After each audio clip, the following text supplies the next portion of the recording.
I've always been a night owl, so when I landed a job at Zaxby's, a prestigious restaurant with a reputation for gourmet fried chicken, I thought I'd hit the jackpot.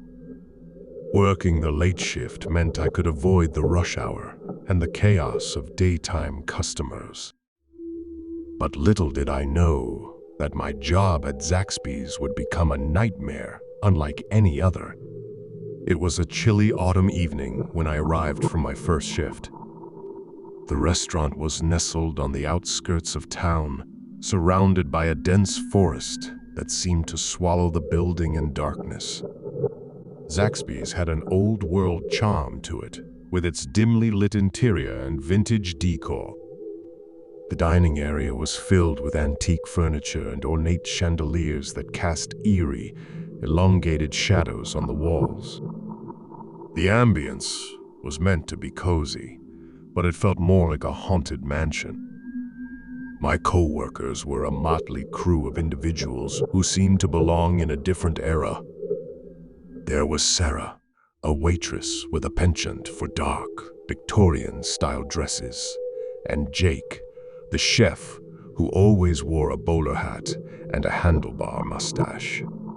They were friendly enough, but there was something off about the way they spoke and moved, as if they were trapped in a perpetual time loop. My first few shifts were uneventful, filled with mundane tasks like taking orders and refilling drinks.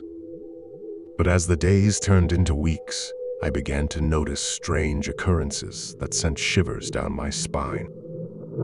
It started with the whispers. Late at night, when the restaurant was empty except for the staff, I would hear faint murmurs coming from the kitchen. At first, I thought it was just my imagination playing tricks on me. But then I saw the fear in Sarah's eyes when I asked her about it. "The whispers," she said, her voice trembling. "You hear them too, don't you?" I nodded, relieved that I wasn't the only one. We tried to ignore the unsettling voices, chalking them up to the creaks and groans of an old building. But the whispers grew louder, more insistent, as if they were trying to communicate with us. One night, as I was cleaning the dining area, I noticed a shadowy figure moving in the corner of my eye. I turned to look, but there was nothing there. It happened again and again, a fleeting glimpse of something lurking just out of sight. It was as if the restaurant itself was alive, its walls shifting and contorting in the darkness. I couldn't shake the feeling that something was watching me, following me wherever I went. I confided in Jake, hoping he would dismiss my fears as paranoia, but he just gave me a grave look. "It's been happening for years," he said, his voice low and somber. "The shadows of Zaxby's never rest." I wanted to quit, to escape the oppressive atmosphere of the restaurant, but I needed the job. Bills were piling up, and there were no other opportunities in sight. So, I soldiered on, my anxiety growing with each passing night. As the weeks turned into months, the restaurant seemed to take on a life of its own. Tables would suddenly wobble, chairs would slide across the floor, and dishes would crash to the ground without any explanation. The whispers grew louder, forming eerie chants that echoed through the kitchen. One night, as I was closing up the restaurant, I saw something that would haunt me forever. I was standing by the entrance, locking the doors, when I saw a shadowy figure emerge from the kitchen. It was tall and elongated, with long, spindly limbs that seemed to stretch and contort as it moved. My heart pounded in my chest as I watched it glide towards me, its movements unnatural and jerky.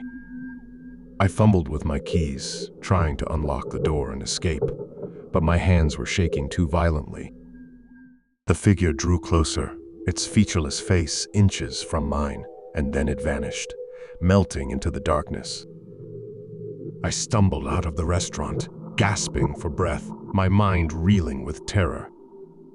I knew then that I had to uncover the secrets of Zaxby's, no matter how disturbing they might be. I began to research the history of the restaurant, hoping to find some clue as to why it was plagued by these bizarre occurrences. What I discovered was a tale that sent chills down my spine. Zaxby's had once been a grand mansion owned by the wealthy Van der Linden family in the early 20th century. The Van der Lindens were known for their extravagant parties and eccentricities. They had a taste for the bizarre and were rumored to have dabbled in the occult. One fateful night, during a particularly decadent party, a fire broke out in the mansion. The flames consumed the building, trapping the guests inside. The Van der Lindens and their guests perished in the inferno, their souls forever trapped within the charred remains of the mansion. The mansion was eventually rebuilt as a restaurant, but it seemed that the restless spirits of the past still lingered, unable to find peace. The whispers, the shadows, the strange happenings, they were all manifestations of the tormented souls that inhabited Zaxby's.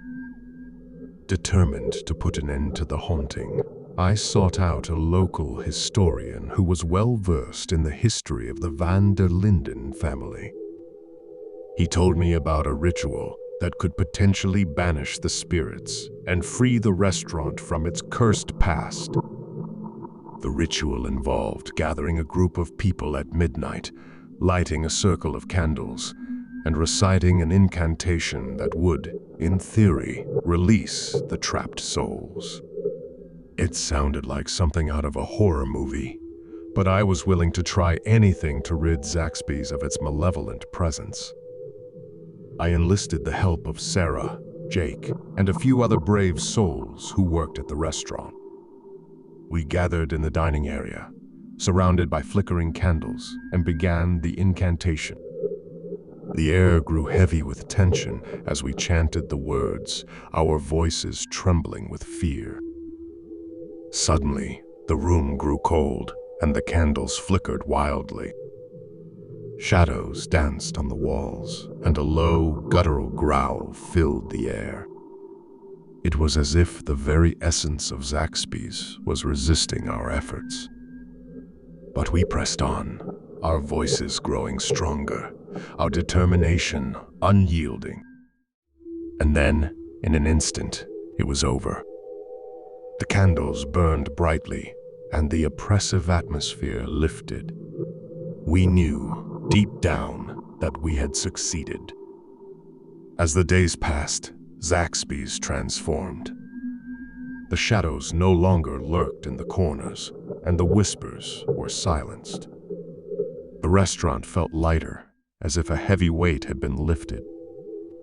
We had finally freed it from the curse of the Van der Lindens. I continued to work at Zaxby's, but it was a different place now.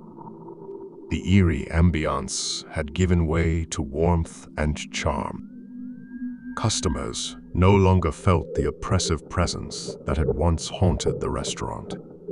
But I couldn't forget the horrors I had witnessed, the shadows and whispers that still haunted my dreams. Zaxby's was a place forever etched in my memory, a reminder that even the most prestigious facades can hide the darkest secrets. And so, I left Zaxby's behind, determined to move on with my life. But I knew that the shadows of that restaurant would always linger in the depths of my mind, a chilling reminder of the night I faced the unknown and emerged forever changed.